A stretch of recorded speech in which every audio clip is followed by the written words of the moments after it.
Hello बच्चों, नमस्कार। मैं हूं नारायण पटेल, आपके अपने चैनल पर। आज हम बात करेंगे पीएमएसएसबी छात्रवृत्ति परीक्षा 2023, जो कि 29 सितंबर को, उसी के संदर्भ में आज हम लेके आए हैं जीएस यानी सामान्य ज्ञान के वो 20 प्रश्न जो कक्षा 9 और 11 दोनों के लिए इंपॉर्टेंट है। तो आइए फटाफट शुरू कर लेते हैं। आज का हमारा पहला प्रश्न है, रूस के राष्ट्रपति का क्या नाम है? A Droupadi Murmu, B Vladimir Putin और तीसरा है जो बिडेन, या उपरोक्त में से कोई नहीं। आप सभी को मालूम है कि रूस के राष्ट्रपति का नाम क्या है। अगर मालूम है तो आप तुरंत कमेंट कीजिए, नहीं मालूम तो अगर आपने ऑप्शन बी चुना तो आपका आंसर बिल्कुल सही है। अगला प्रश्न आपके लिए, जापान देश का राष्ट्रीय खेल क्या है? Cricket, hockey, badminton, judo. तो आपको यहाँ पर सोच के बताना, तुरंत कमेंट कीजिए। और अगर आपने यहाँ ऑप्शन चुना है डी जूडो, तो आप बिल्कुल सही है। चलिए बढ़ते हैं अगले प्रश्न पर। अगला प्रश्न वेरी मोस्ट इंपॉर्टेंट प्रश्न है, जो कई परीक्षाओं में बार बार पूछा जा रहा है। निम्न में किस क्रिकेट खिलाड़ी को भारत रत्न प्राप्त हुआ? सचिन तेंदुलकर, राहुल द्रविड़, विराट कोहली या फिर महेंद्र सिंह धोनी। और अगर आपका आंसर है ए, तो आप बिल्कुल सही हैं। चलिए बढ़ते हैं हम अगले प्रश्न पर। अगला प्रश्न हमारा संयुक्त राष्ट्र से संबंधित है, क्योंकि इस पर एक प्रश्न हर बार पूछा जा रहा है। संयुक्त राष्ट्र संघ कब मनाया जाता है? 24 अक्टूबर, 30 अक्टूबर, 31 अक्टूबर या फिर 2 अक्टूबर। और अगर आपने इसका ऑप्शन चुना है ए 24 अक्टूबर, तो आप बिल्कुल सही हैं। अगला प्रश्न है, विश्व का सबसे छोटा देश कौन सा है? ए रूस, बी कनाडा, सी वेटिकन सिटी या फिर डी ईरान।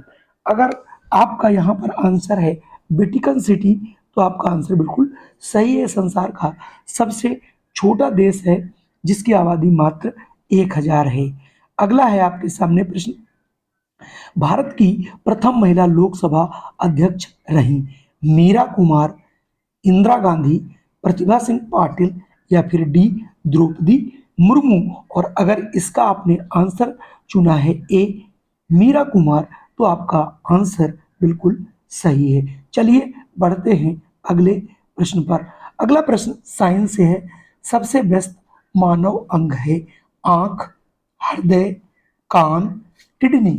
तो चूंकि मानव का जो सबसे व्यस्त अंग है वो है हृदय, ये कभी विश्राम नहीं करता।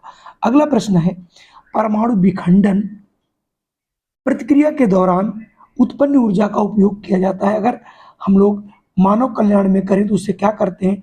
ईंधन बनाने में, बिजली बनाने में, ताप पैदा करने में, इनमें से कोई नहीं। तो इसके लिए सबसे अगर उपयुक्त अगर इसका उत्तर होगा वो होगा बिजली उत्पन्न करने में, क्योंकि विखंडन से जो है वो तापीय बिजली करने का मतलब उत्पन्न किया जाता है। और जो जितने भी विकसित देश हैं वो सब परमाणु विखंडन से ही अपनी ऊर्जा की आपूर्ति करते हैं। अगला प्रश्न है, निम्न में से किसे अधिक ताप है? किसमें अधिक ताप है?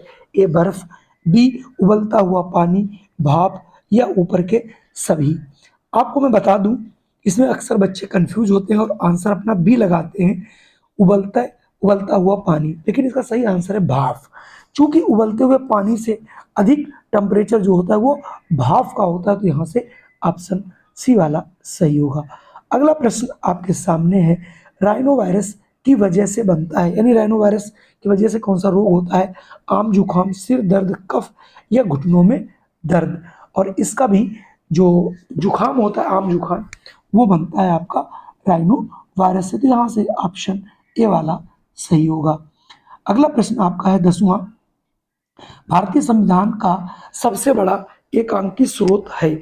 मतलब जो भारतीय संविधान बना है उसमें सबसे अधिक किस एक जगह से चीजें ली गई हैं? ब्रिटिश संविधान से, अमेरिका का बिल ऑफ राइट्स से, गवर्नमेंट ऑफ इंडिया एक्ट 1919 से, या गवर्नमेंट ऑफ इंडिया एक्ट 1935। और अगर आपने इसका आंसर चुना है D government India of act 1935, तो आपका क्वेश्चन बिल्कुल सही है। 12वां प्रश्न है आपके सामने, परिवार कल्याण कार्यक्रम का मुख्य उद्देश्य है? जनसंख्या नियंत्रण, आय में वृद्धि, ग्रामीण स्वास्थ्य सेवा या सार्वजनिक वितरण। तो अगर आपने इसका आंसर चुना है ए, जनसंख्या वृद्धि एवं नियंत्रण, तो आपका आंसर बिल्कुल सही है। परिवार कल्याण कार्यक्रम का मुख्य उद्देश्य है देश की जनसंख्या को नियंत्रित करना।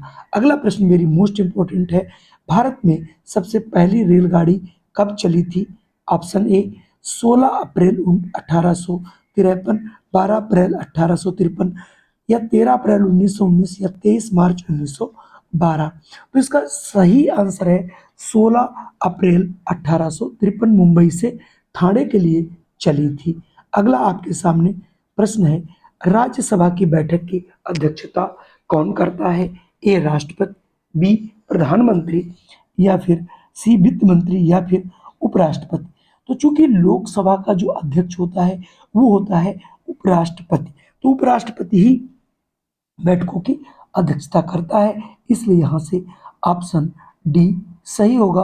और इसे आप ये भी मान लीजिए, उपराष्ट्रपति को जो वेतन वगैरह मिलता है वो आपको राज्यसभा की अध्यक्षता के लिए ही मिलता है। अगला प्रश्न है, राज्यसभा में सबसे अधिक सदस्यों की संख्या किस देश से है?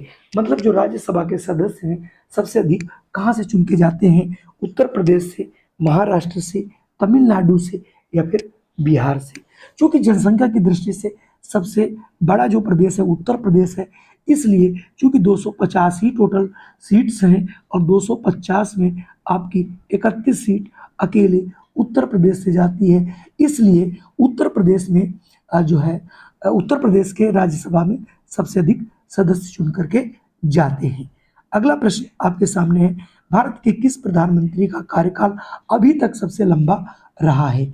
उसमें ऑप्शन है आपके ए नरेंद्र मोदी, बी अटल बिहारी वाजपेयी, सी जवाहरलाल नेहरू और डी इंदिरा गांधी। इसमें बच्चे कंफ्यूज ना हो, क्योंकि सबसे लंबा कार्यकाल की बात की गई है तो पंडित जवाहरलाल नेहरू अभी तक के ऐसे प्रधानमंत्री हुए हैं जिनका कार्यकाल सबसे लंबा रहा है। चलिए बढ़ते हैं अगले प्रश्न पर। मौलिक कर्तव्यों की संख्या क्या है? 6, 7, 11 या फिर 12? जल्दी से कमेंट कीजिए और इसका आंसर कमेंट में जरूर दीजिए। और अगर इसका आपने आंसर चुना है सी, तो आप बिल्कुल सही है। मौलिक कर्तव्य 11 है, जबकि मूल कर्तव्य 6 हैं। यह भी प्रश्न बहुत बार पूछा जा चुका है। अगला प्रश्न है, ढंग से पढ़ना है, निम्न में कौन सा शहर गंगा के किनारे नहीं बसा है? वाराणसी, हैदराबाद, हरिद्वार, कानपुर। सभी को पता है हैदराबाद जो है ये गंगा नदी के किनारे नहीं बसा है। इसके अलावा वाराणसी, हरिद्वार, कानपुर ये सभी आपके गंगा नदी के किनारे बसे हैं। चलिए बढ़ते हैं अगला प्रश्न पर। अगला प्रश्न है, जलियांवाला बाग हत्याकांड कब हुआ? 1919, 1918, 1915 या फिर 1916? तो इसका जो सही आंसर होगा बच्चों वो होगा ए 13 अप्रैल 1919 को जलियांवाला बाग हत्याकांड हुआ था। अगला प्रश्न है, सबसे प्राचीन वेद कौन सा है? ऋग्वेद, सामवेद, यजुर्वेद, अथर्ववेद। तो यहाँ से जो सबसे पुराना हमारा वेद है, सबसे प्राचीन वेद है वो ऋग्वेद है, और सबसे जो नया है या जो सबसे बाद में लिखा गया वो है अथर्ववेद, जिसमें जादू टटका टोना के बारे में लिखा गया है। सामवेद में संगीत के बारे में लिखा गया है। बाकी आप इन सब चीज़ों के बारे में डिटेल जरूर पढ़ लीजिएगा। तो आज का हमारा वीडियो कैसा लगा? अगर वीडियो पसंद आया तो इसे लाइक कर दीजिए, और चैनल पे पहली बार आए हैं तो इसे सब्सक्राइब अवश्य कर लीजिए, और अपने इष्ट मित्रों को इसे शेयर भी कर दीजिएगा। जय हिंद, वंदे मातरम। फिर मिलता हूँ आपको एक नई वीडियो के साथ।